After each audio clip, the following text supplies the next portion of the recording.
Ceann Comhairle agus is it taru policy in the Gael nan yearchem tihiachta and level is urge aspagidina hafad agus price na tihiachta agus kisna is urge biogun rio and level unirach tea is isle le quigabdien agus service slinte in yearchem agus kaima regur shin taru policy in the Gael agus ni inish an tam dan trihu tisha on altehan ni inish an tam lilianu and jarele policy chipihe and Oireachtas tisha nam don erhau tisha nam da altehan.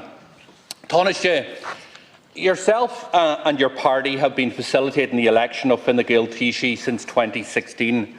And the legacy of Fine Gael in office and your time propping them up is the housing crisis.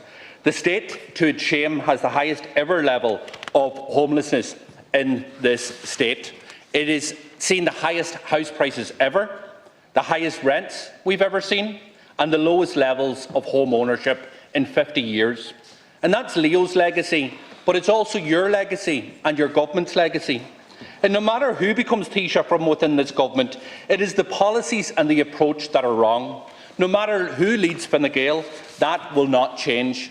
And I'm not surprised, I must say, Taoiseach, that many in your own party, I can understand why many in your own party are questioning the purpose of your party when Fine Gael is set to facilitate the election of a Fine Gael Taoiseach for the 4th time since 2016. And we're told that the front runner for the highest office in the land is Simon Harris. And let's remember that this is a minister whose record in the Department of Health was so bad that it precipitated the last general election. A man who made false promises to children with scoliosis and their families about when they would get their treatment. But most importantly, Taoiseach, this is a man who has backed government policies to the hilt, who's been instrumental in successive government failures in health, in housing and in mental health services. And if he's the best that this government can muster, it is clear that this is a government that is out of touch, that is out of time and is out of ideas. And we are now, since yesterday, in uncharted territories. We are set to have 3 Taoiseach in a single government term. 2 Taoiseach from a party that came 3rd in the general election. And yesterday, Taoiseach Leo Varadkar threw in the towel, acknowledging that he wasn't up for the job. But it is our view that none of you are up for the job. Because on key issues, on the key challenges that this state faces, in housing, in the provision of healthcare, this government has not only failed, but it's failed miserably. So the next Taoiseach should have a mandate directly from the people, not by the Fine Gael Parliamentary Party, only be rubber stamped by the Green Party and yourself. So Taoiseach, it is time for a general election, because this is a defining moment.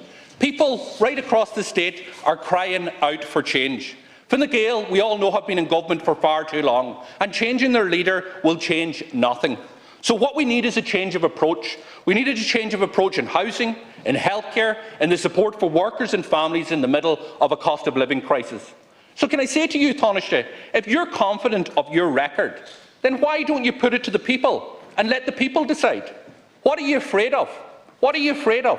Why don't you call for a general election now and let's go toe-to-toe and see who comes out the better end? Thank you, Deputy Taoiseach. Ní an tíim éacha leis an teachta agus ní léon áras samsa go bhfuil míte na tíre ag chur an béim gná chórsaí an taol. Níl míte na tíre ag glorg oltócháin ag an bóta seo. Ach tá siad ag glorg dul chun cín górsaí taíochta cuasaí sláinte an trína in Ireland leis an géirchéim érála agus alánaithe eile. The people of this country do not want a general election. I've been very committed since the last general election to a full 5-year term of government. That has always been my position. I believe when an Oireachtas is elected or as a result of a general election, it should go full term. I recall the 1980s when I was a young student, 3 elections in 18 months. I recall a general election in 1987, which I contested, didn't get elected that time, 89, 2 years later, 92, 3 years later. It led to short-term thinking, short-term political decisions and short-term legislation. It didn't work, Deputy. That's why I actually believe in the 5-year term. This is a coalition of parties, not personalities. And this was the most comprehensive programme for government ever negotiated. And it's the programme for government, the policy, the substance that matters. You don't have that. You have not a single policy that anyone could credibly critique because you don't have one. and you have no substance behind any of your initiatives. But I could point to you talk about housing. First of all, there's a record 2.7 million people at work in this economy. 90,000 jobs over the last year were added. 550,000 jobs since this government took office. Unemployment at 4.2%. Inflation down already by nearly 2/3. The Future Ireland Fund, which is a very significant piece of legislation, was passed through Cabinet yesterday. We have work to do, Deputy. We have to get that Future Fund bill passed in this House, along with the Infrastructure and Climate Fund bill, which is part of it. We have to also get the planning bill completed in this House. This is the bread and butter stuff that matters to people out there in the economy and society. They don't want politicians endlessly speculating about elections. You've been calling for a general election since Oireachtas started. You want an election every year.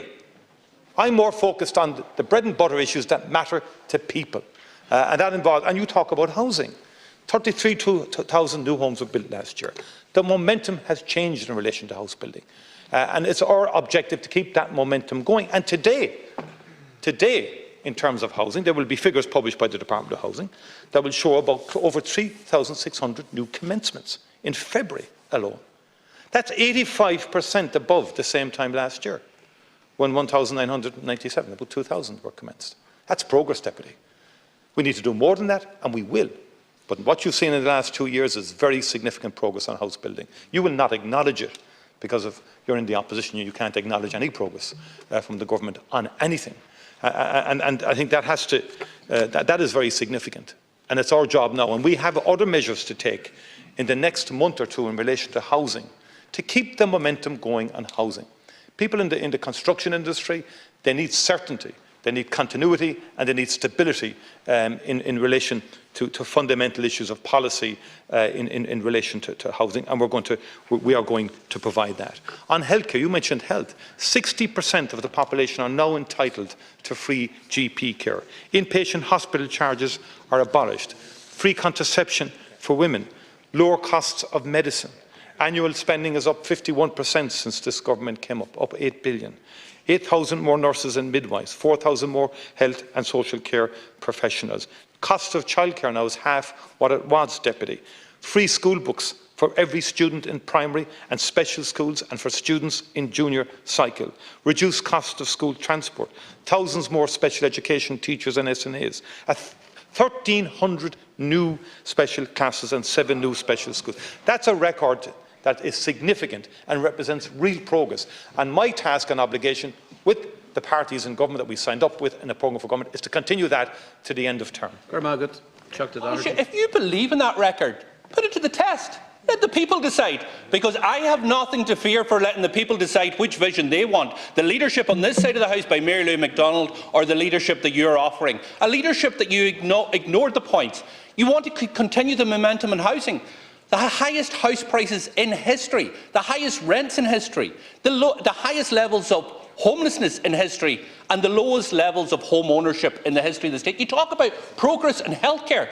As you're taken to your feet, there are countless people in accident and emergencies that have been admitted to our hospitals that can't get access to hospitals. That's the reality. You're running scared, just the same way you were the last time you were in government. In 2010, remember that? I had to take you to the High Court, where the High Court found you guilty of breaching the constitutional rights of the people of Donegal by not having an election. You're running scared of the people. This government's time is up. The Taoiseach has thrown in the towel. He has said he's not up for the job. None of you are up for the job. What the public need is change. What they don't need is a rearranging of the deck chairs in this government, a government that is spectacularly failing. So you believe in everything of what you said, let the people decide, because we'll go toe-to-toe with you in the morning. The people will decide. The people will decide, Deputy, when the time for the election comes, which we have up to March of next year. That's the programme for this government. And may I say, Deputy, I fought many more general elections than you have. Far more elections. I've never been afraid of an election. I've contested many of them. So don't be talking to me and lecturing me about elections, please. I'm interested in government in doing the basic policy issues that people want us to address. The people want us to address issues and deliver on a whole, which we are delivering. Just last week, your party were calling us and acknowledged and thanked the government in terms of the Shared Island Initiative and the huge funding in Northern Ireland. I thought the comments from your First Minister yesterday and Deputy First Minister left a lot to be desired, and the very partisan comments of the First Minister in respect of Taoiseach Leo Varadkar. Given a month ago the glowing response to the government's Shared Island Initiative, we've done more in respect of cross-border development and investment in Northern Ireland than many a government for many a year. And that was something you opposed initially as a party. You jumped on the bandwagon very quickly afterwards, which is normally what you do. But Deputy, I think the people, you're not ready for a general election, Deputy. No, you're not. You need policies, Deputy, and you need substance. You don't have substance and you don't have detail. You're bluster, bluster, bluster.